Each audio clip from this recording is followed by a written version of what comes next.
दोस्तों, आप सब कैसे हैं? उम्मीद करते हैं कि आप सभी लोग अच्छे होंगे और खुशहाल होंगे।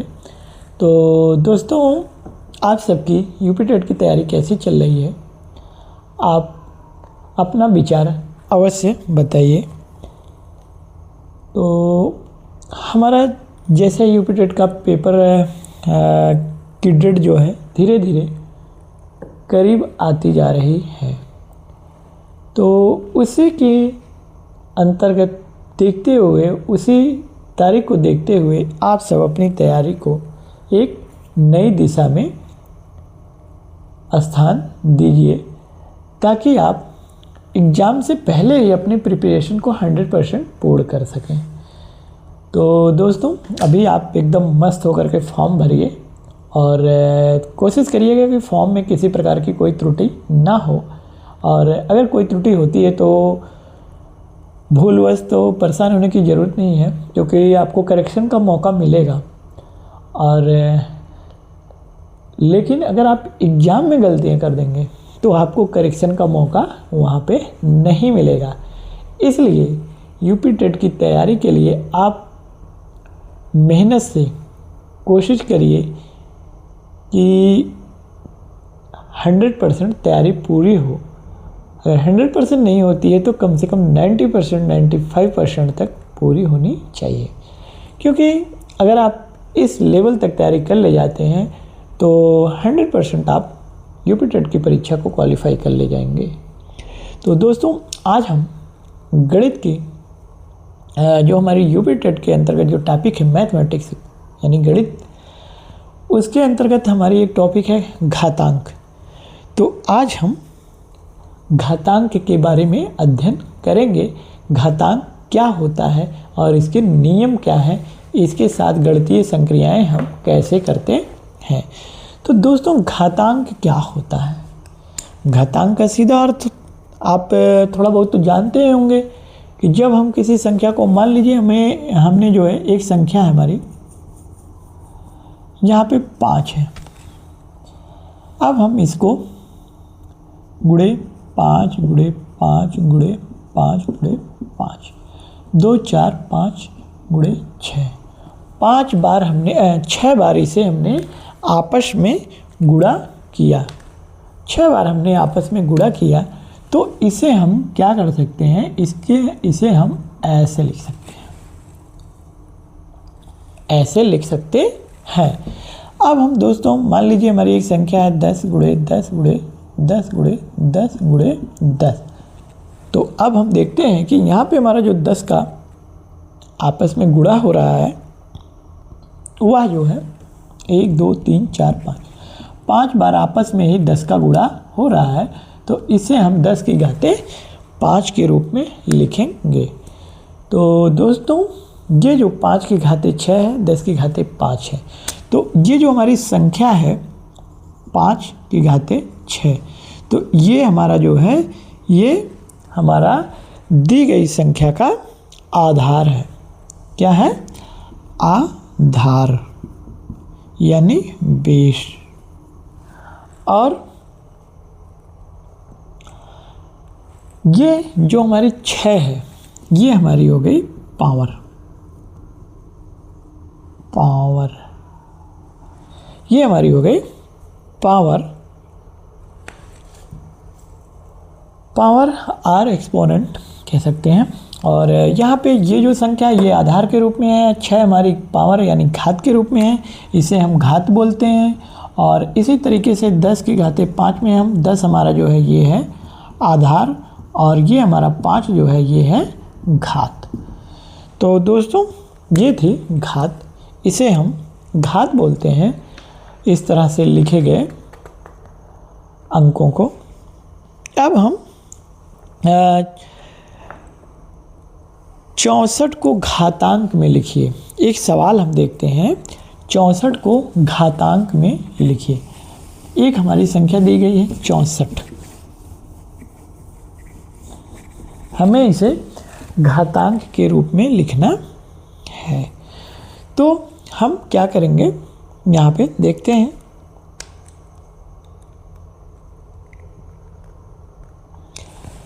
हम इसे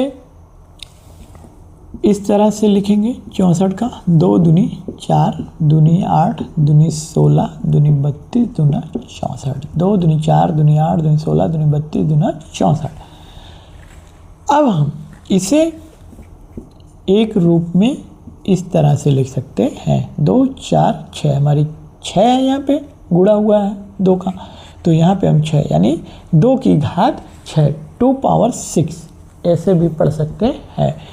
अब हम देखते हैं 64 का एक और रूप घात के रूप में 4 गुणे 4 गुणे 4 यानी 4 की पावर 3 4 पावर 3। तो यहाँ आप देखेंगे कि हमने इसके दो रूप में लिखे हैं, 2 की पावर 2 पावर 6 और 4 पावर 3। तो इस तरह से हम दी गई संख्या का घात निकालते हैं। इस तरह से हम दी गई संख्या का घात निकालते हैं। अब हम देखते हैं कि ये तो हमारा था दी गई संख्या का घात निकालना। अब हम अगर घात वाली संख्या दी गई है तो उसमें हम कौन सी संख्या बड़ी है कौन सी संख्या छोटी है उसके बारे में कैसे पता करेंगे। तो आइए देखते हैं। यह भी तरीका जो है काफ़ी सरल है, कठिन नहीं है। मान लीजिए एक संख्या हमारी दी गई है 2 की घाते ये ज़्यादा बड़ा हो जाएगा 2 की घाते 6 और एक संख्या हमारी दी गई है 3 की घाते 4 3 की घाते 4। अब हम क्या करेंगे, इसमें देखना है कौन सी संख्या बड़ी है, कौन सी संख्या बड़ी है। यहाँ पे हम देखेंगे कि दोनों में हमारी कौन सी संख्या बड़ी है। तो दोस्तों हम क्या करेंगे, यहाँ पे 2 into 2 into 2 into 2 into 2 into 2 ये हो गया मेरा 2 इंटू 2 इंटू 2 2 पावर 6 को हम इस रूप में लिख देंगे और 3 पावर 4 को हम इसे लिखेंगे। अब हम यहाँ पे देखेंगे तो ये 2 दूनी 4 दूनी 8 दूनी 16 दूनी 32 दूना 64 हो गया और ये हमारा 3 त्रिका 9 त्रिक 27 दिया 81 3 त्रिका 9 त्रिक 27 दिया 81। अब आप देखिए इसमें कौन सी संख्या बड़ी है। तो ऑब्वियसली इसमें ये वाली संख्या बड़ी है और ये हमारी छोटी है, तो ये हमारा हो जाएगा 3 की घाते 4 greater than 2 power 6 3 power 4 is greater than 2 power 6। ये जो हमारी संख्या है इसको हम इस तरह से बड़ी और छोटी संख्या में ज्ञात कर सकते हैं। अब हम एक और सवाल देखते हैं कि जैसे मान लीजिए एक हमारी संख्या दी गई है 2 की घाते 8 और 8 की घाते 2। ज्ञात कीजिए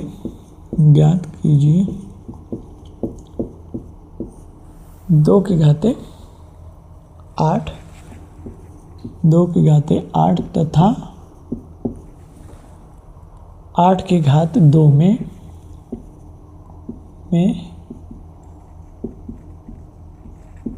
कौन सी संख्या बड़ी है। इन दोनों में कौन सी संख्या बड़ी है। तो यहाँ पे हम देखते हैं कि जो हमारा 2 की घाते 8 है इसे हम 2 into 2 into 2 into 2 into 2 into 2 into 2 into 2 यानी 2 दूनी 4 दूनी 8 दूनी 16 दूनी 32 दूना 64 और 64 दूना हमारा हो गया 128 दूना 256। यहाँ पे इसका मान आया हमारा 256 आ गया और 8 का 8 गुणे 8 उल्टू हमारा हो गया 64। अब हम देखते हैं यहाँ पे जो हमारी संख्या 256 है यह इस दी गई संख्या से बड़ी है, तो हम इसे कह सकते हैं 2 power 8 is greater than 8 power 2। ये हमारा यानी 2 की घाते 8 हमारी संख्या जो है यह बड़ी है। अब हम आगे देखते हैं। आगे जो हमारा है वह है ऋणात्मक आधार पर संख्याओं का संकेतन।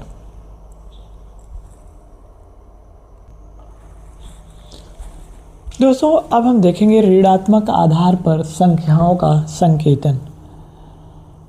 तो यहाँ पे हम देखेंगे -3 गुणे -3 गुणे -3। यहाँ पे हमारा हो गया 3 त्रिक 9 त्रिक 27 -27 हो गया। और यहाँ पे देखते हैं -2 गुणे -2 गुणे -2 गुणे -2। यहाँ पे हम देखेंगे हमारी जो संख्या है -2 दूनी 4 दूनी 8 दूनी 16। यहाँ पे 2 दूनी 4 दूनी 8 दूनी 16। तो ये हमारी संख्या जो है यहाँ पे ये हमें जो है गुणन के रूप में प्राप्त है धन के रूप में प्राप्त होगी। अब यहाँ पे आप देखिएगा कि ये जो हमारी संख्या है यहाँ पे -3 को हम 3 की घात 3 है यानी -3 पावर 3। तो इसका जो है हम गुणनखंड किए हैं तो ये हमारा -27 आया है। और इसका हम जब 4 बार गुणा किए हैं तो ये हमारा धन 16 आया है। तो दोस्तों अगर हम यहाँ पे विषम संख्या बार मतलब ये जैसे हम 3 बार हुआ है तो ये माइनस में आया है, 5 बार होगा तो ये माइनस में आएगा। लेकिन जब हम इसे 2 बार या 4 बार 6 बार करेंगे तो अक्सर हम देखेंगे कि हमारा ये संख्या जो आएगी ये धनात्मक आएगा। तो अब हम देखते हैं एक ही आधार वाली घातांकी। अब हम संख्याओं का गुणा देखते हैं। एक ही आधार वाली घात का गुणा। मान लीजिए हमने एक संख्या दी गई है 3 की घात 3 गुणे 3 की घात 5 3 की घात 2 कर दीजिए क्योंकि बड़ा हो जाएगा। अब हम देखेंगे कि इसको हम कैसे हल करेंगे। तो यहाँ पे हमारा हो गया 3 की घात 3 का 3 × 3 × 3 हो गया और 3 की घात 2 का हो गया 3 × 3। अब हम यहाँ पे देखेंगे जो हमारी संख्या दी गई है इसे हम देखते हैं 3 की घात 3 गुणे 3 की घात 2 बराबर हमारा हो गया 3 गुणे 3 गुणे 3 गुणे 3 गुणे 3। अब यहाँ पे देखेंगे कि 2 4 1 5। यहाँ पे हम इसे यहाँ पे लिखेंगे 3 की घात 2 धन 3। अब यहाँ पे हो गया हमारा 3 की घात 5। तो यहाँ पे जो हमारा आया है जब समान आधार होता है तो हमारी घात आपस में क्या होगा जुड़ जाती हैं। जब आधार हमारा समान होता है तो घातें आपस में हमारी जुड़ जाती हैं। तो यहाँ पे हमें जो संख्या प्राप्त हुई है 3 की घाते 5 के रूप में प्राप्त हुई है। अब हम देखते हैं 4 की घाते 3 गुणे 4 की घाते 5। अगला सवाल है 4 की घाते 3 गुणे 4 की घाते 5 को हल करते हैं, देखते हैं क्या आता है। 4 की घात 3 गुणे 4 की घात 5 गुणे 4 की घात 5। तो दोस्तों यहाँ पे आएगा 4 गुणे 4, ये आया हमारा 4 घाते 3 का मान और ये हमारा आया 4 की घाते 5 का मान। 4 गुणे 4 गुणे 4 गुणे 4 गुणे 4। अब हम क्या करेंगे यहाँ पे 4 की घात 3 गुणे 4 की घात 5 बराबर यहाँ पे हो गया 4 गुणे 4 गुणे 4 गुणे 4 गुणे 4 गुणे 4 गुणे 4 गुणे 4। 2 4 1 5 3 8 2 4 6 2 8। यहाँ पे अब हमारा क्या हो गया जो हमारी ये घात है आधार समान है तो ये घात हमारी आपस में क्या हो जाएगी यहाँ पे जुड़ जाएगी और अब ये हमारा हो गया 4 की घात 8। ये हमारा आंसर है। तो जब आधार हमारा समान होता है तो हम इसको इस तरह से गुणा घातों को आपस में जोड़ करके इस तरह से उसका घात लिख देते हैं। अब हम देखते हैं एक और संख्या दी गई है 3/5 की घातें 4 और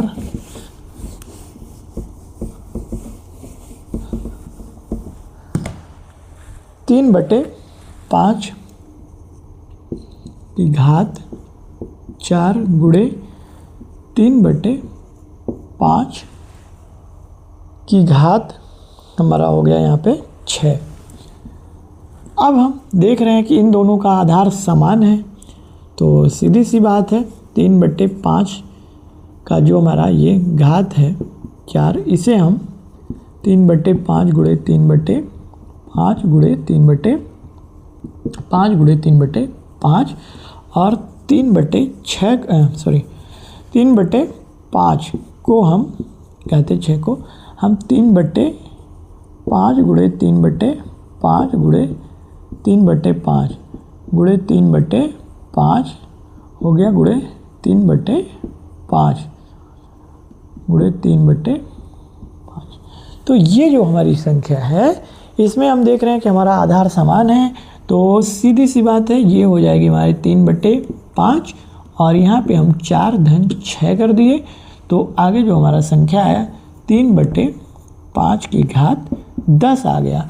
अब यहाँ पे आप देखेंगे तो इन दोनों को जोड़ करके मिला करके 10 ही आएगा। 1 2 3 4 5 6 7 8 9 10, तो ये हमारा जो है 10 इस तरह से आता है। अब हम देखते हैं कि जो हमारी संख्या है, अगली संख्या देखते हैं हम। जब आधार समान होता है तो हम कैसे भाग देते हैं।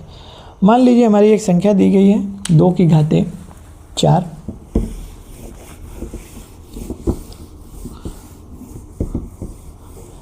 एक हमारी संख्या दी गई है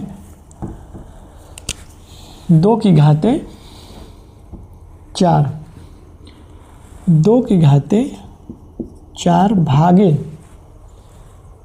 2 की घातें 7 भागे 2 की घातें 2 कर देते हैं। यहाँ पे हम देखते हैं, अब हम क्या करेंगे 2 की घातें 4 बटे 2 की घातें 2, अब इसे हम ऐसे लिखेंगे बटे 2 की घातें 2। अब हम देखेंगे कि ये जो हमारी संख्या है ये इससे कट जाएगी। यहाँ पे ये जो हमारी संख्या है यह कट जाएगी, तो हमारा यहाँ पे जो संख्या बचेगी ये 2 कट गया। अब हमारी जो संख्या बची यहाँ पे